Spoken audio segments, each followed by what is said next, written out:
you do kind of, go afield, I guess, out of America in what you describe, and you talk a bit about globalism, which you see as another kind of threat area. And this is interesting because globalization is something that was very much promoted in the American psyche for decades. Globalization and free trade, and this was, almost like an inviolable. So I have a friend who wrote a book about this, almost called free trade a religion. Like you couldn't go against the concept of free trade. Well, George Bush the first was one of the big promoters of it.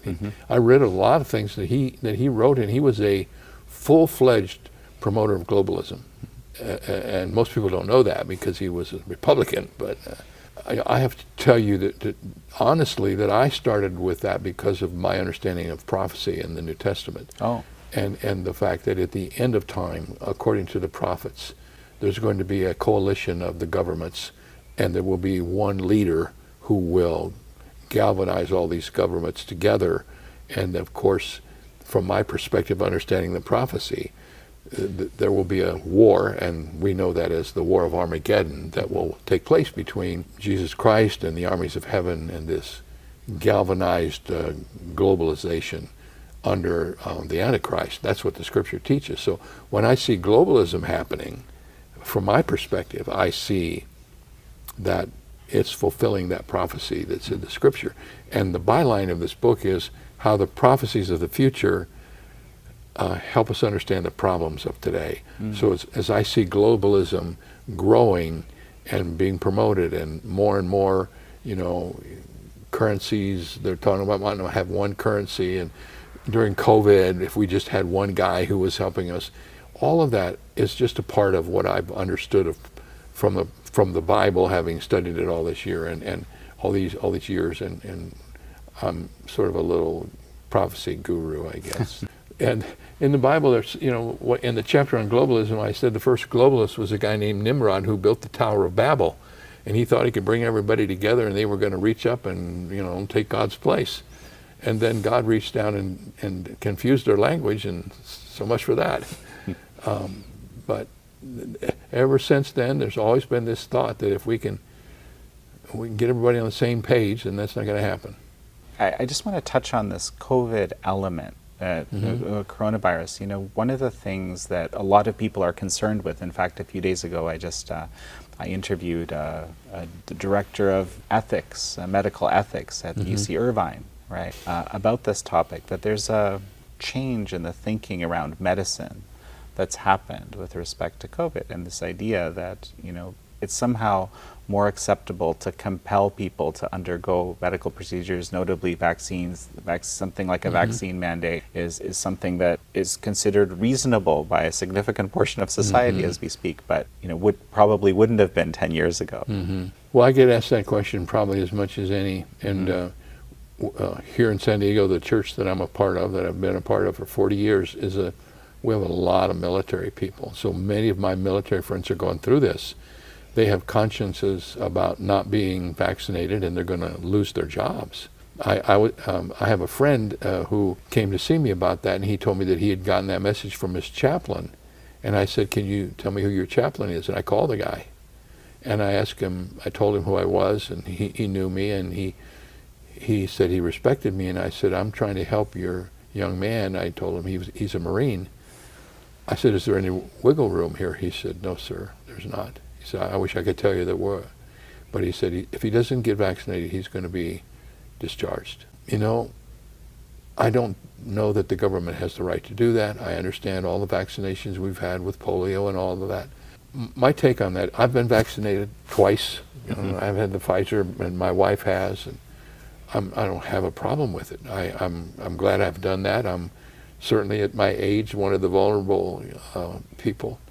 But I do have a really major issue with the government feeling that they have control over the bodies of all the people that live in this nation and can tell them what they put in their bodies. I think most people are going to study this, and hopefully a lot of them will come out on the right side, if that is what it is. But now we're punishing everybody.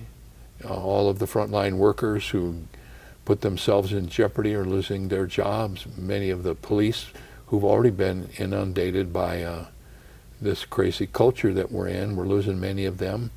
I don't know where this is going to go yet. I don't know where it's going to go, but it's not going in a good direction. It's funny, I didn't expect we'd be talking about this today.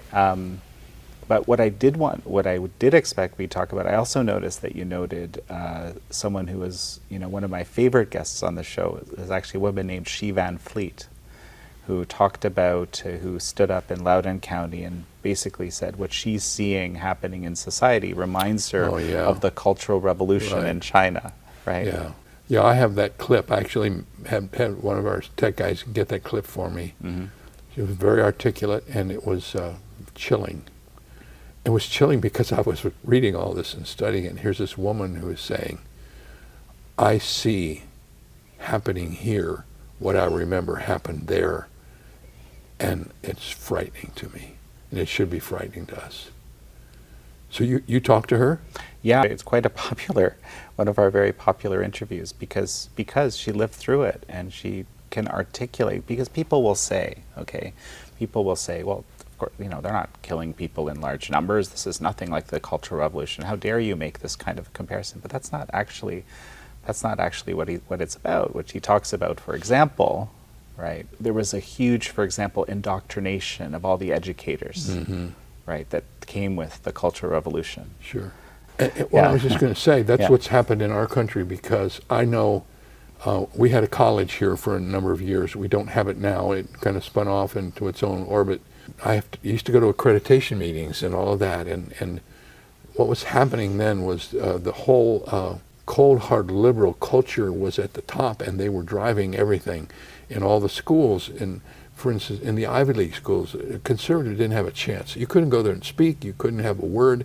So we developed all of this kind of liberal thinking, this socialist thinking at that level. And guess what?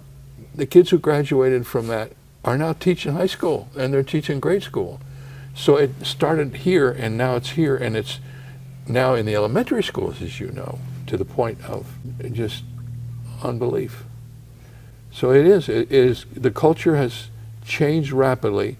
Education is the thing that's driven it.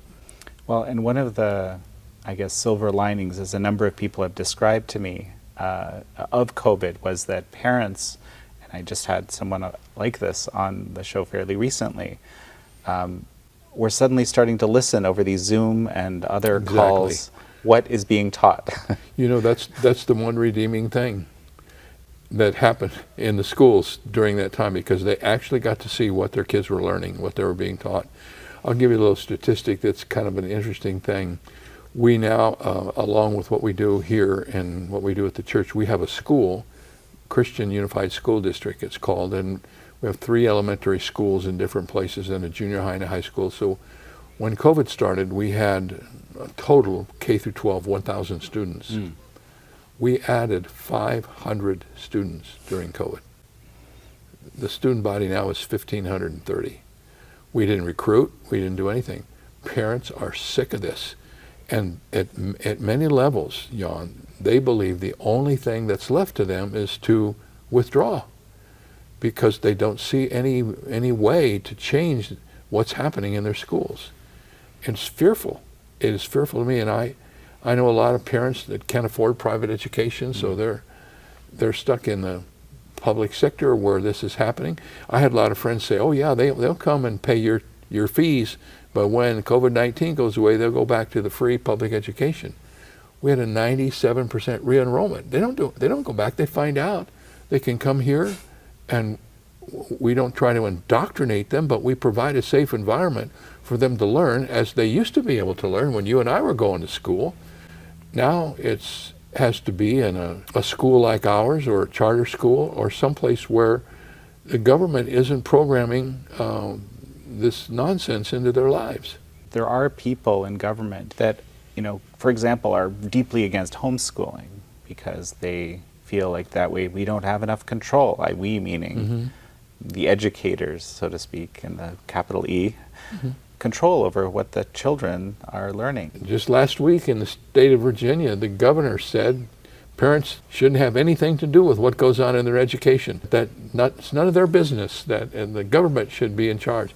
And so what we've done is we've taken the government and made them now in charge of everything. And now school is a part of that too, and all of the systems here in our county. And the stuff that's going into the classroom, the gender issues, the CRT issues, all of the things have nothing to do with teaching these kids how they're going to survive in the world that's ahead of us. It's corrupting their thinking. Parents are angry about it. And it is an interesting thing to see how many people have gravitated toward us, our school, and it's not just ours. Everywhere I go, I have a lot of friends who do what we do. They're all the same. Fascinating. You know, I recently saw, I've been following this one young podcaster. This is what he wrote. I'm a former new atheist. Today, it does seem to me that people are right to say that the decline of religion has left a vacuum that's been filled by new religions that are worse than before. Wokeness. And then he says other things, but then he says, I think we have to start rethinking our modern revulsion for, quote, tradition. Hating tradition and calling it oppressive is the quintessential modern Western value and has been for a long time. Look at the chaos and suffering it's brought. I thought this was an incredible insight. What an unexpected statement from somebody who's gone through where he is, what he claims, and it leaves him empty. It takes them to a place where they don't want to go, and they don't realize it on the journey, but all of a sudden they wake up one day and it doesn't have anything to breathe into them, and they realize that, and I see that a lot. You pastor to, I think your radio show starts thousands of times a day, actually. That's what I've learned. Aside from your local ministry here, a lot of people are listening, and a lot of people are talking to you. Where do you and where do your congregation, your listeners, see things going at this point? Well, I'm not a prophet nor the son of a prophet, so I'm not going to, I don't know for sure the answer to that question.